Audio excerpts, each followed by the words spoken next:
Oke, assalamualaikum warahmatullahi wabarakatuh. Perkenalkan saya Fernando. Untuk di sesi 5 ini kita akan membahas tentang metode kualitatif. Ya, metode kualitatif yaitu berkaitan dengan mengembangkan penjelasan fenomena sosial. Nah, penelitian ini bertujuan untuk membantu kita dalam memahami dunia sosial yang kita jalani. Nah, mengapa hal-hal itu terjadi?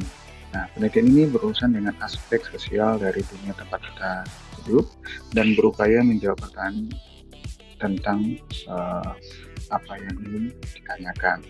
Misal, satu, mengapa seseorang berperilaku seperti yang biasa dia lakukan? Yang kedua, bagaimana pendapat dan sikap atau attitude terbentuk? Yang ketiga, bagaimana orang-orang dipengaruhi oleh peristiwa yang terjadinya di sekitar mereka? Dan keempat, bagaimana dan mengapa budaya dan berbagai praktik perkembangan dengan cara yang mereka masing-masing.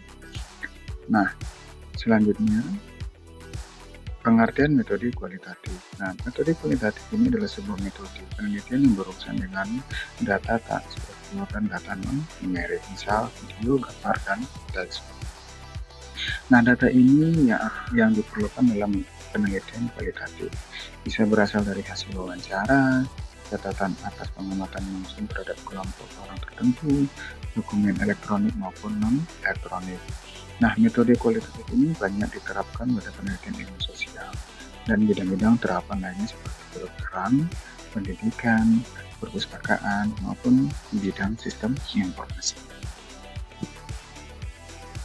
Nah, metode ini juga diterapkan untuk riset pasar maupun bidang yang berkaitan dengan interaksi manusia dan komputer. Nah, penelitian kualitatif secara umum mempunyai tujuan salah satunya kombinasi dari berikut ini, yaitu deskriptif, interpretasi, verifikasi, serta evaluasi. Nah, semua ini memiliki dengan deskripsi, yaitu deskriptif mengungkapkan hal-hal yang berhubungan dengan situasi tertentu, sedangkan interpretasi memungkinkan peneliti mendapatkan pengalaman baru, sedangkan yang ketiga verifikasi memungkinkan peneliti menguji validitas dari suatu asumsi. Yang keempat, evaluasi, yaitu metode kualitatif menyediakan cara yang dapat digunakan untuk mengevaluasi aktivitas penemuan atau inovasi tertentu. Nah, di sini ada karakteristik dalam metode kualitatif. Ya, ada 4. Yang pertama itu peneliti yang menggunakan metode ini biasanya akan langsung mengumpulkan data di tempat yang melakukan suatu kejadian. Nah, yang kedua, penelitian kualitatif ini biasanya mengumpulkan berbagai bentuk data dan informasi, tidak mengandalkan sumber data tunggal.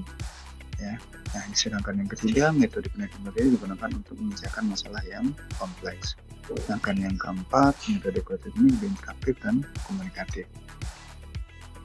Oke, kita lanjut slide selanjutnya.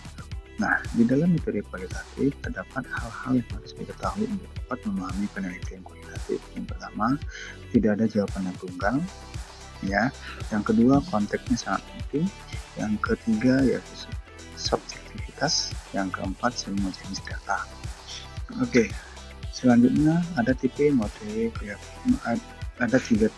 tipe metode kualitatif.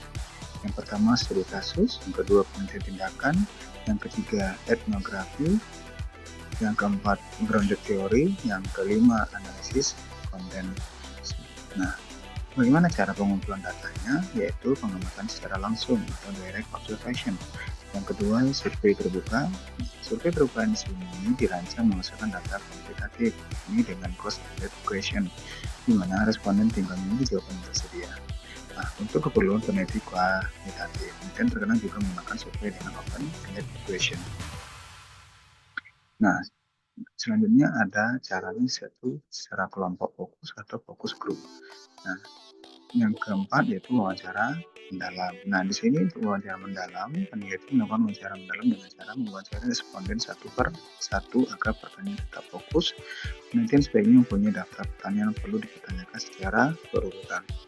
Nah, catatan sejarah. Nah, metode ini juga digunakan untuk membuat catatan sejarah dari suatu peristiwa, ya, kelompok atau komunitas. Yang keenam, pengamatan partisipan. Nah, metode ini mirip dengan observasi langsung, namun metode ini partisipasi dalam tindakan atau peristiwa yang pengalaman langsung dalam skenario yang telah disiapkan. Nah, pengamatan etnografi. Pengamatan etnografi ini adalah metode pengamatan yang paling intensif dan mendalam. Sedangkan analisis konten yaitu peneliti untuk menganalisis kehidupan sosial dengan menafsirkan kata-kata gambar dari sebuah dokumen, film, seni, musik, dan produk budaya lainnya. Nah, selanjutnya analisis data kualitatif di sini mempunyai sifat yaitu iteratif, induktif, serta berpusat pada peneliti. Untuk iteratif, analisis data cenderung berupa sebuah proses yang berkembang, yakni fase pengumpulan dan analisis data. Sedangkan induktif, analisis cenderung dimulai dari data yang khusus ke yang lebih umum. Sedangkan yang berpusat, yaitu pengalaman peneliti dipandang sebagai faktor yang mempengaruhi analisis.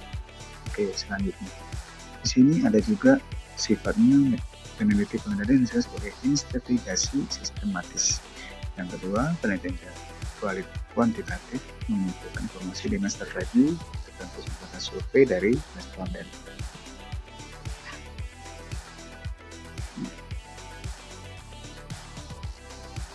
Ada? Oke, siap.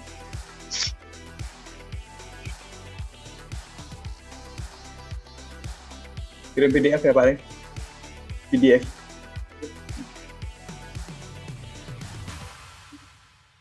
Oke, kita lanjut. Selanjutnya, karakteristik metode kualitatif, yaitu ada beberapa. Yang pertama, itu instrumen terstruktur. Yang kedua, pertanyaan tertutup. Yang ketiga, ukuran sampel. Dan keempat, studi sebelumnya. Yang kelima, data kuantitatif. Dan keenam, generasi hasil. Nah, oke. Nah, pendekatan metode kuantitatif yang bersifat non-eksperimental adalah metode yang dilakukan tanpa peneliti melakukan manipulasi. Oke, tidak boleh melakukan manipulasi atau perubahan sedang diteliti karena dianggap melanggar hukum dalam sebuah penelitian. Nah, tipe-tipe metode non-eksperimental ini yaitu deskriptif, korelasional, dan psikokooperatif. Nah, metode deskriptif ini terdiri atas survei dan observasi. Nah, sedangkan tujuan dari non-eksperimental ini adalah menjelaskan dan menginterpretasikan kondisi saat ini dari individu, pengaturan, kondisi, atau kejadian. Nah, kategori metode ini itu observasi dan survei. Nah, yang penelitian korelasional. Penelitian ini mengetahui hubungan atau relasi antara dua entitas. Ya. Nah, secara umum ada dua jenis metode korelasi, yakni explanatory dan predictive. Ya, explanatory apa itu? Yaitu digunakan untuk memahami dan menjelaskan beberapa kejadian, kondisi, dan perilaku. Sedangkan korelasional prediktif itu untuk memprediksi kondisi atau perilaku suatu perubahan berdasarkan perubahan lain yang diketahui. Oke. Nah, selanjutnya yaitu metode kausal komparatif. Ini mirip dengan metode korelasional, namun di sini data yang diperlukan kemudian dikumpulkan untuk mencari tahu penyebab adanya perbedaan. Ya, itu bersifat kausal komparatif. Nah, sedangkan metode eksperimental yaitu peneliti menggunakan teknik tertentu untuk melakukan partisipan dengan cara yang berbeda. Nah, dalam eksperimen ini bersifat eksperimen grup dan kontrol grup. Ya. Nah, dalam eksperimen ini terkadang penugasan secara acak tidak dimungkinkan, namun kondisi ini tetap bisa memungkinkan peneliti untuk melakukan eksperimen. Nah, di dalam eksperimen ini ada dua, yaitu eksperimen murni dan eksperimen kuasi. Eksperimen murni ini adalah yang melibatkan pemilihan acak dan penugasan acak, sedangkan murni kuasa atau kuasai yaitu eksperimen ini hanya melibatkan pemilihan acak. Oke ya, tolong dipahami karena ada dua, murni dan kuasai. Kalau murni itu dua-duanya, sedangkan kuasai itu pilihan secara acak saja. Oke, selanjutnya cara pengumpulan data. Nah, cara pengumpulan data di sini biasanya ada metode kualitatif. Ya, cara-cara ini kualitatif, cara yang paling sering digunakan adalah sebuah survei. Ya, cara yang kedua adalah dengan percobaan di laboratorium atau yang dikenal dengan sebutan eksperimen. Ya, nah eksperimen ini ada menggunakan sampel dan populasi. Nah, secara khusus untuk survei, penelitian harus menentukan ukuran sampel, jumlah responden untuk mengisi survei agar diperoleh instrumen yang valid dan reliable. Nah, sampel dalam jumlah tertentu diambil dari populasi yang ukurannya atau jumlah anggotanya lebih besar. Dengan demikian, sampel harus diambil dari populasi dengan cara tertentu. Oke, sedangkan analisis data. Nah, sedangkan untuk analisis data yaitu analisis kognitif paling sering digunakan untuk menunjukkan pusat kecenderungan. Nah, ada kooperatif, ada rasional, ada sebab akibat. Nah, ini untuk metodenya berbeda metode kualitatif dan metode kuantitatif. Untuk metode kualitatif itu pendekatan secara induktif, sedangkan kuantitatif itu deduktif. Untuk tujuannya mendalam, kalau untuk kuantitatif itu menebak, sedangkan desainnya kalau untuk kualitatif itu non eksperimental, sedangkan metode kuantitatif itu non eksperimental atau eksperimental. Nah, kalau untuk tempatnya itu lapangan, sedangkan untuk kuantitatif itu lapangan dan laboratorium. Sedangkan untuk pengumpulan data di sini korelatif naratif, sedangkan untuk kuantitatif itu instrumen. Nah, untuk sampling itu sampel yang bisa ngaca, kalau untuk kuantitatif itu probabilistik. Sedangkan tipe datanya deskriptif, sedangkan untuk kuantitatif itu sebuah numerik. Nah, dalam analisis dalam perbedaan ini, metode kuantitatif yaitu interpretasi secara interaktif, sedangkan kuantitatif yaitu uji statis, model deskriptif, dan analitis. Nah, tadi sudah menjelaskan beberapa metode. Ada juga metode campuran. Metode campuran ini menggabungkan dua atau lebih metode penelitian dalam sebuah penelitian. Nah, metode campuran ini penelitian menggabungkan metode kualitatif dan metode kuantitatif. Ada istilah lain yang sudah digunakan untuk merujuk kepada metode campuran, ini penelitian banyak strategi, metode inventasi, dan penelitian banyak metode dan metode gabungan. Oke, nah untuk karakteristik metode campuran ada beberapa. Yang pertama penggunaannya pendekatan kualitatif dan kuantitatif dalam satu penelitian, sedangkan yang kedua fokus pada hubungan antar beberapa pendekatan, yang ketiga yaitu penekanan pada pendekatan praktis. Ada tipe metode campuran yaitu kual. Maksudnya kual di sini yaitu kualitatif dalam bentuk teks, gambar, video, sedangkan kuantitatif yaitu singkatan fluid dan kuantitatif dan bentuk angka yang merupakan hasil sampel cek terhadap peristiwa yang diamati. Oke. Nah, di dalam penggunaan metode campuran ada beberapa yang harus kita lakukan. Yang pertama, peningkatan akurasi, gambaran yang lebih lengkap, kompensasi mengkompensasi kekuatan dan kelemahannya dalam penelitian, bantuan untuk penentuan sebuah sampel. Oke, kelebihan metode campuran. Ya, ada beberapa juga dan ada juga kelemahan metode campuran.